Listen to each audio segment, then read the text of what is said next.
This is Umar Ahmed for IFL TV, proudly sponsored by Everlast. We're in Las Vegas. I'm joined by Sugar. I'm just going to hand him the mic and you can introduce everyone here. I'm Sugar Hill. This is Gordy Russ, 154, 2-0, 2 knockouts out of Detroit, Michigan. My little cousin. And this is BB Hudson right here. Performance, specialist, extraordinary. Performance athletic specialist extraordinaire. Okay, well, listen, I'm going to come to your cousin here. Just tell us a little bit about yourself. How many have you had, and just what kind of weight you fighting at, etc. Okay. My name is Gordy Russ II. I'm 2-0 fighter, 2 knockouts. I fight at 154 pounds from Detroit, Michigan. This right here is my great cousin. Greatness. We trying to chase greatness right now, looking for all knockouts and making it happen. Then we're going to go right here. BB, my other guy. BB's. The one that make everything fun around me and make sure, I'm on top of my P's and Q's. So, that's all I really have to say. Well, Sugar, this is family, so I'm going to ask for an unbiased view. How far can he go? Right now, it's difficult to say how far can he go. I would just say the sky's the limit with everybody. You just have to give him a chance. So it's about learning the right things. It's about staying focused and having goals for yourself. So he's been. I started Gordy off boxing maybe about 5 years ago, maybe something like that, 6 years, and started having to go out of town and train other fighters. So he was over at with Tony Harrison, with Tony's dad Ali, and training with those guys ever since. Until then, and she's still been boxing. So to me, it shows a lot of determination to still stick with boxing, catching the buzz, walking to the gym, getting little odd jobs to get a car or whatever, just to get to the gym and stay in boxing. So I'm at a point right now where I'm able to bring him with me and to actually teach him the things that I wanted to teach him when he was younger. So I'm happy to be back with him and to be able to teach him and to guide him into his pro career at being a world champion, and not really a world champion, actually a superstar in boxing. Okay. Listen, Gordy, great to get you on the channel. You're on Safe Hands here. Sugar, if I just keep you for a couple of minutes just to speak as well. Well, my crew, I ain't going to my posse, man. My posse's a homeboy. Yeah, cool, Sugar. We know Tommy and the rest of the guys are in Morecambe at the moment, training away. My other hometown. Yeah. Your other hometown, absolutely. So what's the situation there? We know you're training Tommy for this fight with Jake Paul, so what's going on? I trained Tommy for about a week and a half, maybe here in the U.S., and then he had to go home for an emergency, a family emergency, and he's in good hands with Trainer T over there. I train Tyson Fury. Any fighter I train can train other fighters. That's just the way I teach it. So he's okay with Tyson over there, and I'll see those guys when they come over to the U.S., which is probably 10 days prior to the fight or 11 or whatever it is. But I'll see them then, and we'll reunite. We'll put this all together, and then it's knockout time, baby. What did you make of Jake Paul the other day? You know what? It was my first time actually watching him box or seeing it on the screen when I was at the press conference, and it was very interesting watching him, and not to my surprise, but maybe to everyone else's surprise, he looks to be doing very well in boxing as far as him setting traps and his athleticism. It's the way he thinks in there in the ring that surprises me, and it shows me that he's learned and that he's still learning. So it's not really an easy fight for Tommy Fury.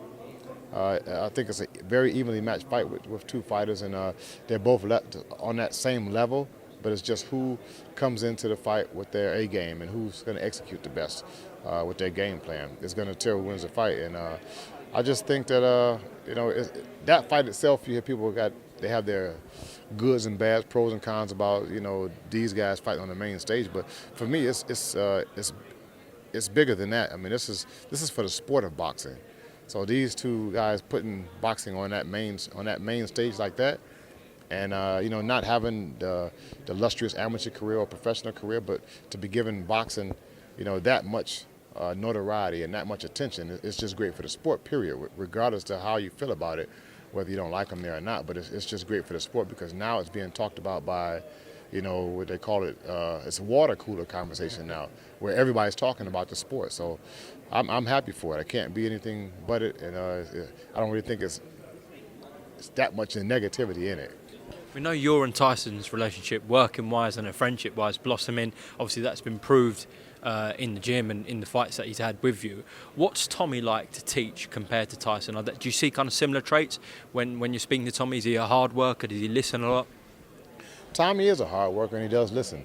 The difference between the two, and Tommy learns fast. He learns fast. So the difference between them is the experience. Tyson is just like a natural-born fighting machine, period. And Tommy's learning to be a natural-born fighting machine. So the learning curve is pretty much the same. I think they would call it the comprehension level. Is pretty much the same. Tyson's obviously a bit more superior, but Tommy's no slouch. I've taught him some things, and he caught on very fast and was using it. And I was happy to see that. So that's why I'm excited about going into this fight. Actually, watching Tommy as being the favorite to winning and getting that knockout. Well, look who's just popped up behind me, Nico Ali Walsh. What's happening? Jump in. Come in. How you doing? Oh, good, Nico. I spoke to you on Zoom actually before your debut, I believe. Yeah. What's been happening? How was that fight as well? Super fun. It feels like it was, a year ago, but it wasn't. So yeah, I'm just looking forward to. I've just been staying busy, and the third fight is December 11th in New York. Oh, on the Lomachenko undercard. Yes. I will be under that undercard, and I'm looking forward to that. It's going to be a lot of fun. How's it going under this, man? Get back in, Sugar.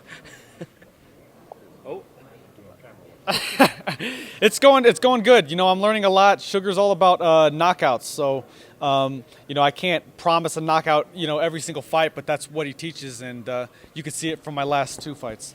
Yeah, absolutely. Tell me about this young man. I'm very happy to be working with Nico, and I like to teach. So Nico's a great learner as well. It's a lot different than any other fighters. We have a special kind of relationship too, where we joke a lot, we play a lot. And it just adds, to learning. You learn a lot faster and a lot better when you're having fun, and that's just a proven fact. So, being with Nico, watching him learn and watching him grow from 0 fights, that's a funny story. He always would tell me, I had about 30 amateur fights, but when I saw him in the gym, I'm looking and watching him work, I'm like, please don't tell nobody that.